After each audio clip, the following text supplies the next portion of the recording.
ইউক্রেনের রাশিয়ার বিরুদ্ধে গোপন অপারেশনে অংশ নিয়েছে ব্রিটিশ রয়্যাল মেরিনের ৩৫০ সেনার একটি কমান্ডো। কিয়েভে প্যাট্রিয়ট মিসাইল সিস্টেম পাঠাবে ওয়াশিংটন। মিগ-29 ফাইটার জেট পাঠাতে যাচ্ছে স্লোভাকিয়া। অরুণাচল সীমান্তে চীনা আর্মি প্রবেশ নিয়ে উত্তপ্ত ভারতীয় রাজনীতি। VIEWS ইনফোটেইনমেন্টে স্বাগত জানাচ্ছি আমি সুস্মিতা দাস। আজ জানাবো প্রতিরক্ষা সংক্রান্ত গুরুত্বপূর্ণ কিছু খবর। ইউক্রেন যুদ্ধে গোপনে অংশ নিয়েছে ব্রিটেনের রয়্যাল মেরিন সেনা। রাশিয়া মার্চে ইউক্রেন অভিযানের পরপরই এপ্রিলে ব্রিটিশ সেনারা রাশিয়ার বিরুদ্ধে গোপনে যুদ্ধে অংশ নেয়। Lieutenant general Robert Magowan British royal মেরিনের জার্নাল গ্লোব অ্যান্ড লরেলে প্রকাশ করেছেন এ তথ্য। এরপর লন্ডনের দ্য টাইমস পত্রিকায় প্রকাশিত হয়েছে এ খবর।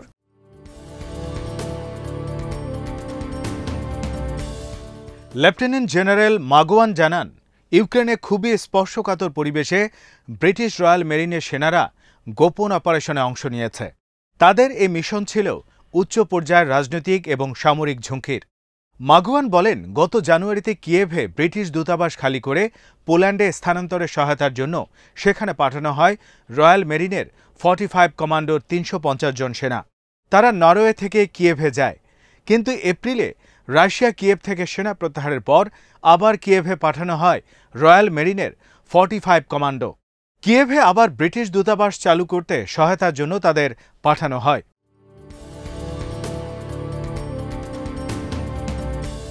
লেফটেন্যান্ট জেনারেল মাগুয়ান বর্তমানে ব্রিটিশ প্রতিরক্ষা মন্ত্রণালয়ের deputy chief of defence staff.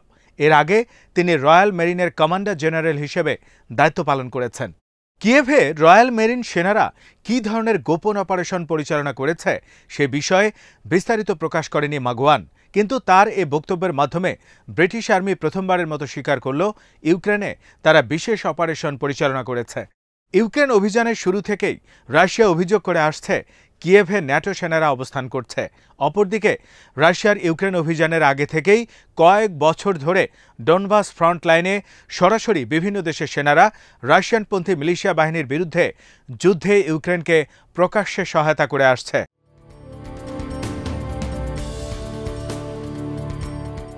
মাগুয়ানের বক্তব্যে এটি পরিষ্কার যে ব্রিটিশ মেরিন সেনারা রাশিয়ার বিরুদ্ধে যুদ্ধে সরাসরি ইউক্রেন আর্মিকে সহায়তা করেছে। তারা যুদ্ধে সরাসরি অংশ নিয়েছে কিনা সেটি পরিষ্কার করে বলেননি মাগুয়ান, তবে তিনি বলেছেন তারা অনেক ইউক্রেন সেনাদের প্রশিক্ষণ দিয়েছেন।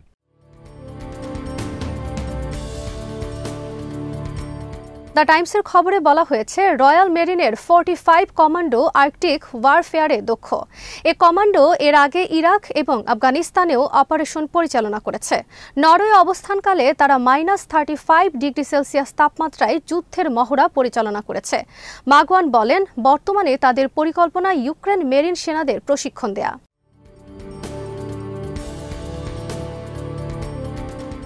দ্য টাইমসের খবরে বলা হয়, চলতি বছরের শুরুতেই পত্রিকাটি প্রকাশ করেছে ইউক্রেন রয়্যাল মেরিন সেনা অবস্থানের খবর। তারা ইউক্রেন সেনাদের প্রশিক্ষণ দিচ্ছে। 2014 সালে রাশিয়া ক্রিমিয়া দখলের পরই ব্রিটিশ সেনাদের ইউক্রেনে পাঠানো হয় প্রশিক্ষণের জন্য, কিন্তু রাশিয়ার সাথে সরাসরি সংঘাতের আশঙ্কায় ফেব্রুয়ারিতে ইউক্রেন থেকে সরিয়ে আনা হয় ব্রিটিশ সেনাদের। তবে ইউক্রেন কমান্ডাররা বলেছেন, রাশিয়ান আগ্রাসনের পর তারা ব্রিটিশ সেনাদের কাছ থেকে আরও প্রশিক্ষণ পেয়েছে পশ্চিমাদের পাঠানো অস্ত্র পরিচালনা বিষয়।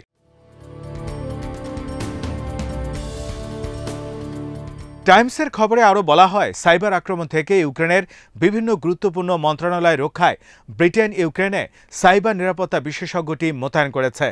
ফেব্রুয়ারি থেকে ব্রিটিশ সরকারের পক্ষ হয়ে ইউক্রেনে সাইবার নিরাপত্তা বিষয়ে কাজ করছে। রাশিয়ান প্রেসিডেন্ট ভ্লাদিমির পুতিন এর আগে অভিযোগ করেছেন, ইউক্রেনে তারা গোটা পশ্চিমা আর্মির বিরুদ্ধে যুদ্ধে লিপ্ত। রাশিয়ান পররাষ্ট্র মন্ত্রণালয় থেকে বলা হয়েছে, ইউক্রেনের রাজধানী ওয়াশিংটন এবং ইউক্রেন আর্মি পরিচালিত হচ্ছে পেন্টাগন সহ ইউরোপের অন্যান্য ন্যাটো অফিস থেকে।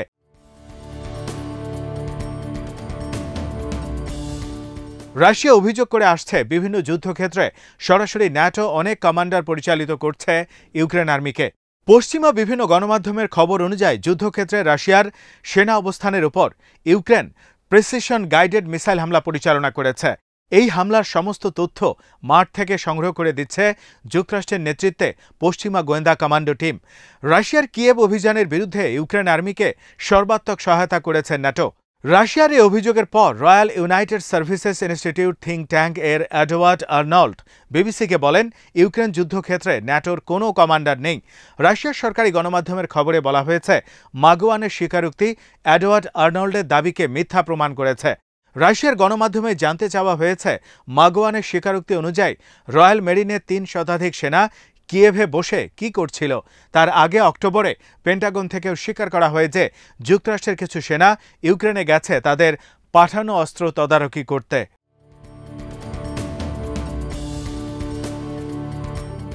ইউক্রেনে প্যাট্রিয়ট মিসাইল পাঠাতে যাচ্ছে যুক্তরাষ্ট্র। এ বিষয়ে সিদ্ধান্ত চূড়ান্ত করছে ওয়াশিংটন। চলতি সপ্তাহেই এ বিষয়ে ঘোষণা আসতে পারে, এ খবর প্রকাশ করেছে CNN। প্রেসিডেন্ট জো বাইডেন এর আগে প্রকাশ্যে বলেছেন, ইউক্রেন তাদের কাছে প্যাট্রিয়ট মিসাইল সহ শক্তিশালী যুদ্ধ বিমান চেয়েছে, কিন্তু তারা এতে রাজি হননি, কারণ এতে রাশিয়ার সাথে সরাসরি সংঘাতে রূপ নিতে পারে।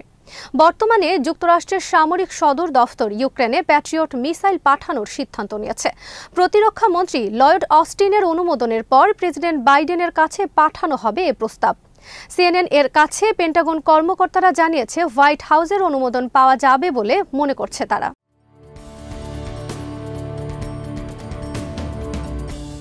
ইউক্রেন দীর্ঘদিন ধরে দীর্ঘ পাল্লার অ্যান্টি এয়ারক্রাফট ও অ্যান্টি মিসাইল সিস্টেম দাবি করে আসছে। প্যাট্রিয়ট মিসাইল সিস্টেম হতে যাচ্ছে এক্ষেত্রে প্রথম কোনো দীর্ঘ পাল্লার শক্তিশালী এয়ার ডিফেন্স সিস্টেম। যুক্তরাষ্ট্রের প্যাট্রিয়ট একটি সারফেস টু এয়ার বা anti ballistic missile system. Incoming ballistic missile, cruise missile এবং যুদ্ধবিমান আকাশে ধ্বংস করতে পারে প্যাট্রিয়ট মিসাইল।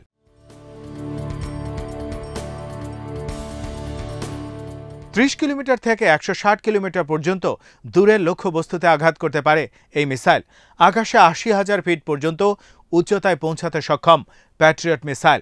একটি প্যাট্রিয়ট মিসাইল সিস্টেমে 8টি লঞ্চার রয়েছে। প্রতিটি লঞ্চার 4টি করে মিসাইল ধারণ করতে পারে ফায়ারিংয়ের জন্য।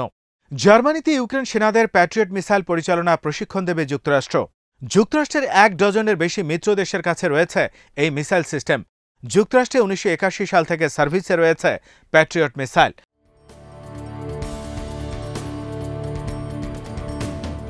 রাশিয়া গত 10 অক্টোবর থেকে ইউক্রেনের জ্বালানি সহ গুরুত্বপূর্ণ অবকাঠামো ধ্বংসে ব্যাপক ভিত্তিক মিসাইল হামলা পরিচালনা করে আসছে। এতে প্রতিরোধ ক্ষমতা ভেঙে পড়েছে ইউক্রেন আর্মির। এরপর ওয়াশিংটন সম্মত হয়েছে ইউক্রেনে দীর্ঘ পাল্লার এই মিসাইল পাঠাতে। ইতিমধ্যে জার্মানি সহ বিভিন্ন দেশের স্বল্প পাল্লার অ্যান্টি মিসাইল সিস্টেম পাঠিয়েছে ইউক্রেনে। ইউক্রেন দাবি করছে, বর্তমানে রাশিয়া যেসব দূরপাল্লার মিসাইল হামলা পরিচালনা করছে তার প্রায় 80% তারা প্রতিহত করেছে। এদিকে ইউক্রেনে MiG-29 ফাইটার জেট পাঠানোর ঘোষণা দিয়েছে স্লোভাকিয়া। স্লোভাকিয়ার কাছে বর্তমানে 24টি সোভিয়েত আমলে নির্মিত MiG-29 ফাইটার জেট রয়েছে, তবে এসব বিমান সংস্কার করেছে স্লোভাকিয়া।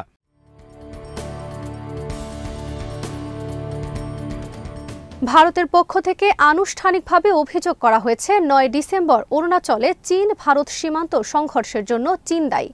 তারা সীমান্ত চুক্তি লঙ্ঘন করে ভারতীয় অংশে প্রবেশ করে। ভারতের প্রতিরক্ষা মন্ত্রণালয় থেকে চীনকে দায়ী করে বিবৃতি প্রকাশ করা হয়েছে।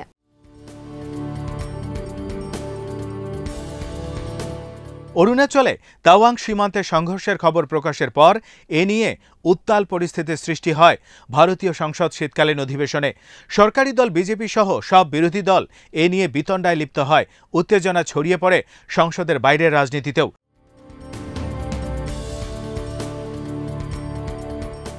লাদাখের গালওয়ানের পর অরুণাচলে ভারতীয় অংশে চীনা সেনা প্রবেশে তীব্র ক্ষোভ প্রকাশ করেন বিরোধী বিভিন্ন সংসদ সদস্য সহ অনেক সরকারি দলের সদস্য।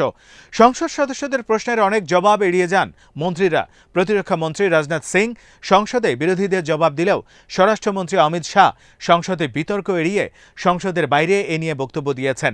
বিভিন্ন সীমান্তে বারবার চীনা আর্মি প্রবেশের খবরে বর্তমানে ক্ষোভের মুখে রয়েছে বিজেপি। অনেকের অভিযোগ, সীমান্তে চীনের কাছে নমনীয় নীতি অবলম্বন করছে ভারত।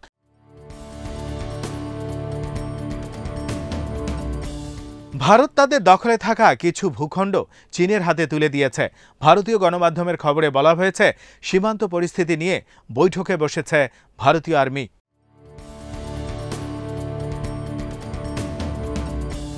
আজ এখানেই শেষ করছি। সমরাস্ত্র, প্রতিরক্ষা ও কূটনীতির নানা তথ্য জানতে চোখ রাখুন ভিউজ ইনফোটেইনমেন্টে। চ্যানেলটি ভালো লাগলে সাবস্ক্রাইব করুন। সংযুক্ত থাকুন আমাদের ফেসবুক পেজে।